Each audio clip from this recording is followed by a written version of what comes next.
24% of organizations want to release code on an hourly basis, yet only 8% of those organizations are able to do so. My name is Paul Nashawaty, and I'm the practice lead for the app dev practice at theCUBE Research, and I'm joined today by Richard, Google Cloud's Chief Evangelist. Hey Richard, how you doing? Hey, I can't say no to you, Paul. Thanks for having me on. Well, thanks for being on. Why don't you tell the audience a little bit about yourself?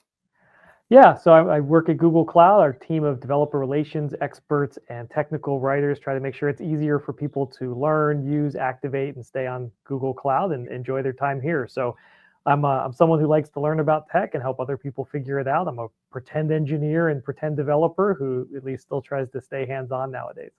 Oh, I don't believe you're pretend anything. I think you get it done. I mean, I've been following you for years, and it's amazing what what the market is doing right now.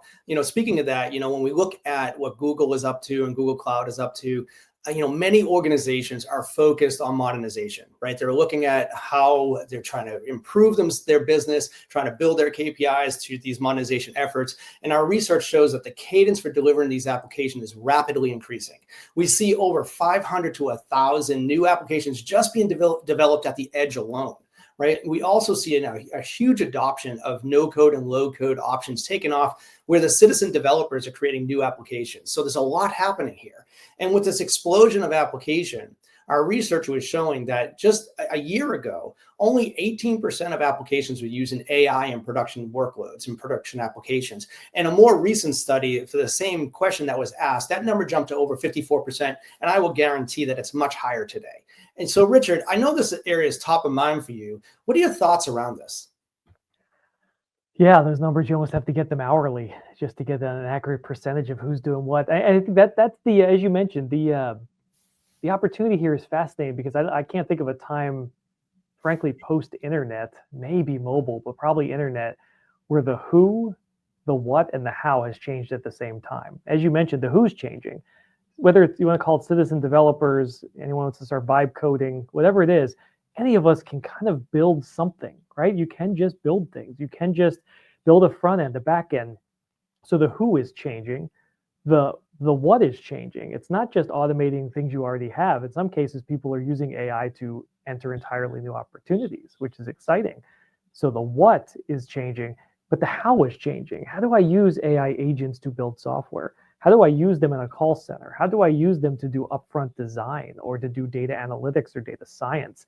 When has that convergence happened at the same time? I can't really come up with many cases. Cloud computing wasn't that the same way. Things like Edge or IoT weren't the same thing. Kubernetes or serverless weren't that. I think you're going back to maybe the mobile revolution, or even further back to the internet.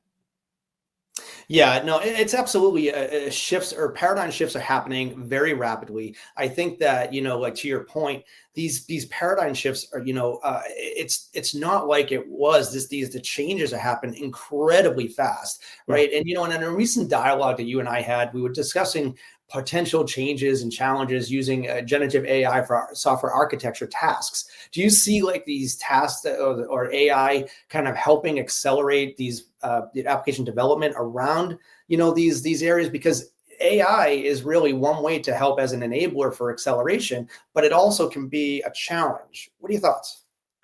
It can, as you said. I mean, architecture is a big piece of it. I'm hard pressed if you can show me one role in an organization that cannot be positively impacted by AI in some way. And whether it's an architect helping vet certain characteristics, heck, even draw diagrams or mind maps, let alone try to figure out, hey, how do I synthesize potentially tons of reference material? Maybe it's a bug backlog. Maybe it's a bunch of white papers about best practices. Maybe it's our own backlog of different systems. And how do I pass all of that to even an LLM and help it make sense of it for me? That was a lot of work before.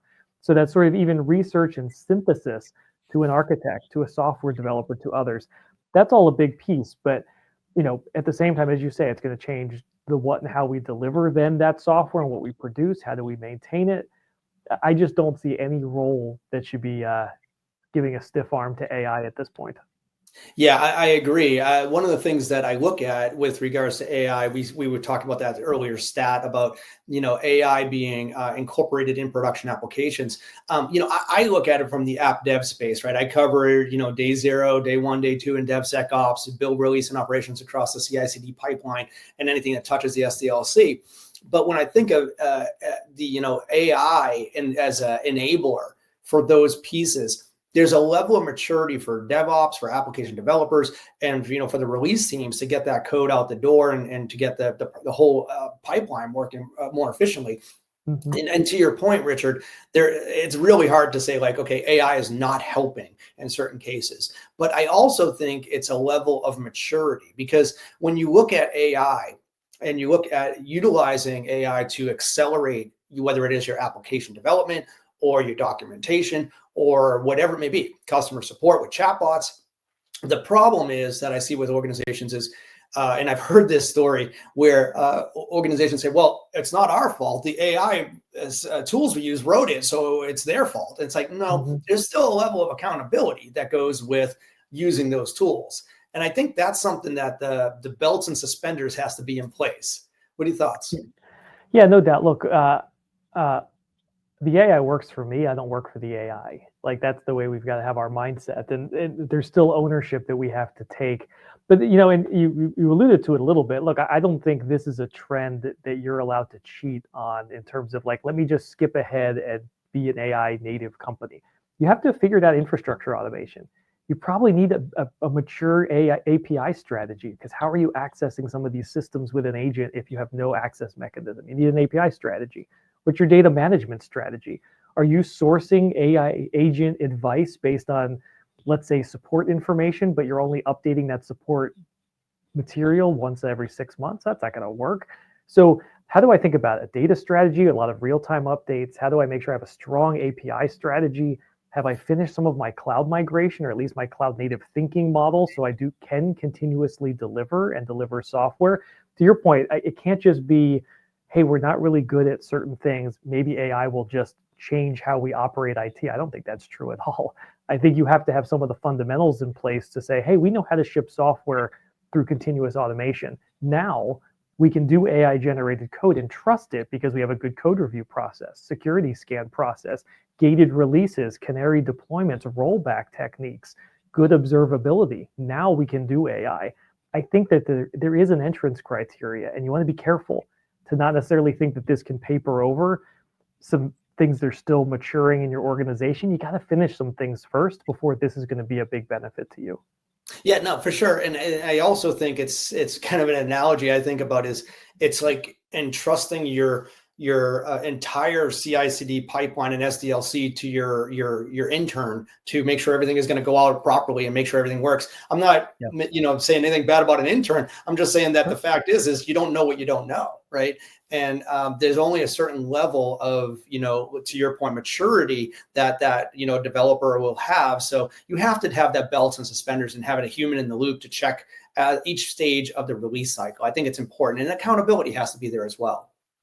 Yeah, again, no doubt. I think it's one of these, when you look at this as a tool and not as a replacement. There is some things I think we're being sometimes too safe. There's things that this will replace in terms of things we have to do and such. But for people, I think this is it makes us better. It doesn't mean I should just have junior employees enabled by AI. I need more expertise now than I had before, so that I can also instruct these things, so I can understand their output, so I can design the proper architectures. I need to double down on skills training and expertise. And the people who know AI will always, at this point, I think, be better than those who refuse to use it. So you want to just be better with it, but this is not an excuse to outsource expertise. If anything, it's a time to double down on expertise. It is interesting though, Richard, because when in my studies, I was finding that 67% of respondents indicate that they're looking at hiring generalists over specialists because they just can't find the specialist to do the job. And AI is helping the generalist reduce complexity and kind of narrowing that skill gap issue that we're seeing with hiring that specialist. I think that's a factor that also needs to be taken into consideration, that what are organizations doing and what tools are available in order to enable them for success, which kind of leads me to my next comment. And I follow your daily reading list. I see you posting that. I'm like, what's Richard going to put out today? So I want to see. But one of the recent topics that you put out in a recent post was, to learn from failed negotiation and why you shouldn't talk to architects about microservices anymore, and how badly the industry is doing with the infrastructure automation, right? I wanted to kind of pivot a little bit because I think that's related to this conversation of using AI and automation, and where many organizations are, at various levels of maturity and entering into that automation process. What advice would you give to these organizations? Yeah, thank you for reading. It's a labor of love. I think it's an important thing for us to learn and share. I don't think hoarding knowledge is a success strategy in 2025. I think you should be making sure that you might have an interesting take on information, but we should all be in the free-flowing, open source mindset of like, help other people know what you know. In terms of some of those things, yeah, I mean, one of the pieces I had shared was Ian wrote a great piece on this idea of, hey, it's not even worth talking to architects about microservices because nobody can agree on the term. We can't understand the business value of these things. And some people honestly aren't willing to make the org changes necessary to get the benefits. So what's the point? And there's been, as you mentioned, the other pieces sharing about just the kind of the poor state of infrastructure automation. I think some of this goes to the modern push now even to platform engineering and saying, look, I don't think developers should be writing a ton of Terraform to build out their infrastructure. Maybe this is blasphemy for me. I think that's if you're asking people to be that full stack, we can talk about we want to hire generalists. I think we overestimate how generalist we can all be. I think you still have to be T-shaped, right? There's still something you're going to have depth in that you understand, and you can be dangerous in some other areas.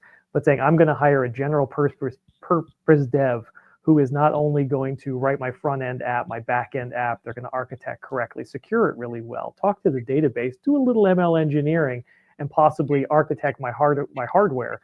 You're dreaming. Like, that is not a human. That's not a person who exists. And so this idea of platform engineering, saying, hey, maybe we're not going to ask every engineer to architect down to the metal and automate every step. Maybe they can automate down to a platform. It has some constructs for how do I acquire services? How do I deploy services? How do I operate my application? Maybe not just a pile of infrastructure. I think you're seeing people pick on this as an important idea that says maybe we'll get better at this when we have experts who can define platforms and are amazing at infrastructure and scale and resilience and quality attributes. And then we can enable developers on those sorts of platforms so they can be what they're really good at, and stop having these failure rates that you and I see of so many companies aren't good enough because they're asking everyone to do it all the way down versus the right abstractions that can increase your chance of success, create repeatability, help your security posture. Why are we asking everyone to do everything? Yeah, that's true. Like one of the things that I was thinking about when talking to CIOs about their monetization strategy, there's a lot of discussion around encapsulation of heritage applications, right? Keeping it intact, leaving it alone. It's not a modernization play per se, but what it is it treats that heritage application as a system of record, or even in today's world, like an LLM, right, so to speak, right? And so, like, I was noticing in a couple of conversations that we were having and such, we were talking about, Gemini App Canvas, right? We were talking about how it can accelerate not only the front end pages, but also the back end API connections. And when you think about modernization and you're creating these new front end experiences to attaching to heritage applications, that's a stage of modernization. I think that makes a lot of sense. Would you agree with that? Or is that how, Gemini App Canvas can be used for kind of new approaches? I think in the end of the day, we're all going to start building even more software than we are now. If you're a build versus buy shop, a lot of companies you probably talk to are buy shops. They buy ERP. Do not use, don't vibe code a SaaS app. I don't think that should replace your workday. I'm not there yet. So people buy plenty of things, right, to run their business, or legacy apps that work, but they are going to write software to do at least three things, right? They're either going to put certain API interfaces into that thing that maybe wasn't programmatically available. And so you might write a wrapper API that makes it easier to talk to that legacy system, the SaaS app, whatever. You might write front-end reporting kind of applications. Hey, I want to do analytics, or I want to do other things in the front end. Or, as you mentioned, you might even be putting front-end sort of mobile experiences or web app experiences on top of legacy systems, other SaaS systems, or you want to mash it up, whatever it is. So even if you are a buy shop, you will be writing software. You will be writing, again, interfaces, APIs, other ways to create experiences around that legacy tech or heritage tech. around some of your SaaS applications. And so these new class of tools, sure, if I use something like the Gemini app canvas, which is brand new, to kind of speak my app into existence, would I be doing production grade things with this right now? No. I would jump then into something like Gemini Code Assist or some great industry tools for building some fairly robust apps, even with natural language. I think that opens up a wild door for people to, again, go faster. I can build a Go backend API faster with App Canvas than any human can type alive. I promise you, it happens in a second. It's amazing stuff. Does this replace my need to know Go coding? No, I need to still know Go to know what that code is, how to properly build it, test it, extend it. But I think you're going to see a lot of teams using tools like what we offer with Gemini, with other tools, to quickly put some of these other quick software interfaces around some of their systems. I think that's great. But back to our earlier discussion, you still need maturity in how do you handle that code? Because all you're going to do potentially, if you do it wrong, is just shove code into environments that you don't understand. You don't understand the code, there's security issues. And so it's great to go fast, but only if you have a pipeline that gives you some confidence that you are shipping quality software that you can understand and troubleshoot and secure to production. Otherwise, you're just passing the buck. And in 6 to 12 months, you're going to have a disaster on your hands.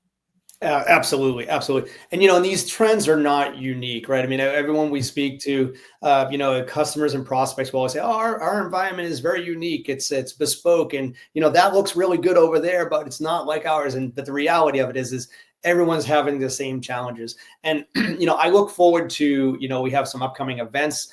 We have CUBECon coming up in London. We have Google Next coming up, but that's going to be a great event. What will, anything you want to share that, because these trends are like really, relevant, top of mind to people, anything that might be coming up that we want to kind of give a precursor to? Yeah, as you say, paying attention to these events is good because this is the most, I mean, you and I have been around a little while. I don't think we're Gen Zers here. We've seen some things. This is a rapid pace, and not everything is settled. Like there's a new AI framework on a weekly basis being shipped right now. There's tons of new patterns, services. We're all learning. So, I don't think you should have a lot of strong convictions personally at the moment. I think you should have a lot of curiosity and a lot of humility. That would probably be my technique. So, but pay attention to these events. What's being announced? What vendors are trying to extend into different places? Where are there opportunities? And start listening for the customer stories. Sometimes the vendors are ahead of the customer, but with a lot of AI things, the customers are coming up with some really awesome use cases, sometimes even ahead of these being formal products for different things. I love how people are using Gemini and Google AI Studio to do things that, hey, we look at that and go, they keep doing the same thing. Maybe that should be a product experience. So this is more organic than just a vendor-led hype trend. That's not what this is in AI. This has been bottoms up from people using these tools in cool ways, and now people trying to figure out how to productize it. So pay attention to what customers and users are saying. Where are they starting to innovate around the edges? What are the vendors doing and where are they playing? What standards are kind of emerging, but be careful because I don't know of any formal standards in most of these areas yet. There's cool proposals out there.